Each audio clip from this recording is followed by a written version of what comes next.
Welcome to Vedic Counsellor, where ancient Vedic wisdom meets modern scientific insight. All right, hello and welcome. Today we are diving headfirst into one of Vedic astrology's most celebrated and, frankly, most awesome alignments, the Gaja Kesari Yoga. People call it a kingly combination, and you're about to find out exactly what that means, and maybe what it could mean for you. But let me ask you something first. What if your birth chart, your own personal cosmic blueprint, what if it held a royal secret? We're talking about a hidden potential for incredible wisdom, natural leadership, and serious prosperity. Well, that's exactly the promise of the alignment we're gonna unpack today. So this secret, it's called Gaja Kesari Yoga, and the name alone is just so powerful. Gaja, that means elephant. Think immense wisdom, stability, that quiet strength. Then you have Kesari, which means lion. Pure courage and power. So when you put them together, this yoga is literally the fusion of the wise elephant and the courageous lion. It's a heck of a combination, and it's all formed by two key celestial players. Okay, so to really get what makes this cosmic gift tick, we've got to meet the two planets that actually created. So let's bring on our cosmic players. All right, so on one side you've got Jupiter. Think of him as the great teacher, the guru of the cosmos. He's all about expansion, wisdom, knowledge, wealth, even your life's purpose, what we call dharma. Then, on the other side, you have the moon, or Chandra. The moon is all about your inner world, right? Your mind, your emotions, that gut feeling, your intuition. Gaja Kesari Yoga, it's what happens when these two incredibly positive planets, astrologers call them benefics, get together and work in perfect harmony. So, the big question is, how do you know if you have this kingly combination? Well, let's break down the exact astrological blueprint. We're going to look at how this yoga is actually formed in a birth chart. Believe it or not, it's pretty straightforward. Here's the three-step check. First, just locate the moon in your birth chart. Easy enough. Second, from the moon, you count out to what are called the Kendra houses. These are the angular or quadrant houses, so the 1st, 4th, 7th, and 10th houses from where the moon is.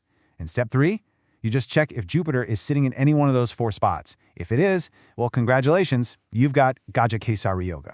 So, the really crucial thing here is this angular, supportive relationship between them. It's like Jupiter's steady, expansive wisdom is perfectly positioned to guide and stabilize the moon's emotions, which, as we all know, can be a little all over the place. It's that synergy, that teamwork that creates such a powerful effect. Okay, now here's a super important point. Not all Gaja Kesari Yogas are created equal. It's not a one-size-fits-all thing. To really maximize its potential, you want both Jupiter and the moon to be strong and happy in the chart. Ideally, you also want them to be free from the influence of, let's call them malefics, planets like Saturn or Rahu that can kind of throw a wrench in the works. Now, if the planets are a bit weak or they're getting some challenging aspects, the yoga's positive effects might be a little more subtle, but hey, the potential is very often still there. All right, now we get to the fun part, the gifts of royalty. So why does this yoga get so much hype? Let's dive into the amazing things it's said to bring into a person's life. So in the classic astrological texts, Gaja Kesari is what's known as a Raj Yoga, and that literally translates to a kingly combination. One of its most incredible qualities is that it can act like a cosmic shield. It can help counter some of the other tough spots in a chart and just genuinely elevate a person's entire life. First up, gift number 1, wisdom, and we're talking a capital W. This yoga can bless a person with a super sharp intellect, a real love of knowledge. It's no wonder they often make fantastic teachers, counselors, or advisors. Next, we have prosperity. And look, this isn't about just winning the lottery. We're talking about stable, abundant, long-term financial success. Think property, vehicles, luxuries, the kind of wealth that's built through solid, ethical work. And the third major gift? Respect. This is that Kesari, the lion part coming through. This yoga can bring fame, social recognition, a really positive public image.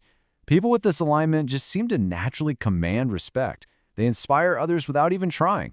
But it doesn't stop there. Beyond those big 3, the blessings of this yoga are pretty holistic.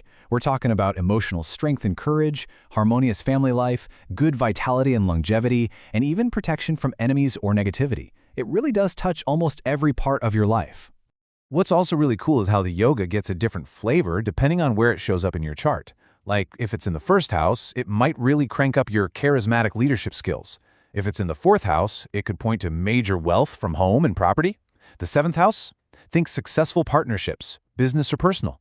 And in the 10th house, that's all about career excellence and fame. Okay, so what if you have this cosmic gift in your chart? How do you activate it? How do you make the absolute most of it? Well, let's shift gears now and talk about some really practical things you can do to enhance its positive effects and unlock your full potential. One of the most powerful tools is chanting. This mantra you see here is the Bij mantra. Think of it as a seed sound for Jupiter. The idea is that by reciting this, especially on Thursdays, which is Jupiter's day, you're literally tuning your personal energy to Jupiter's frequency of wisdom, growth, and abundance. And you can also create some super simple weekly rituals. Thursdays are for Jupiter, right? So you could wear something yellow, donate a book, or just take a moment to honor a teacher in your life. Mondays are the Moon's day, so maybe you wear white, donate some milk or rice, anything that connects you to that nurturing, caring energy.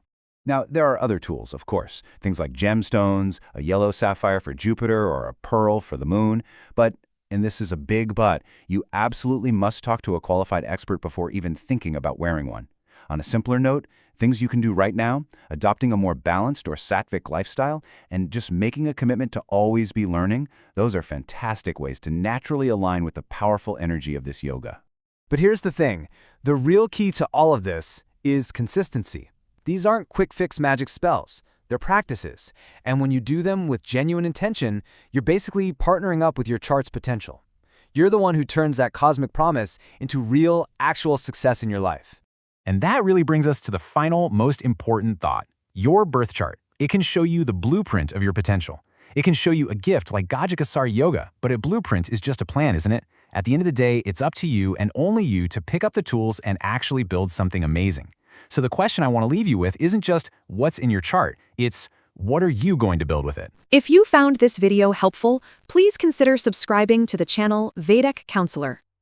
For personal astrology consultation, horoscope analysis, or Vastu consultation, you can contact us on WhatsApp 919219539215 or visit our website www.vediccounselor.com.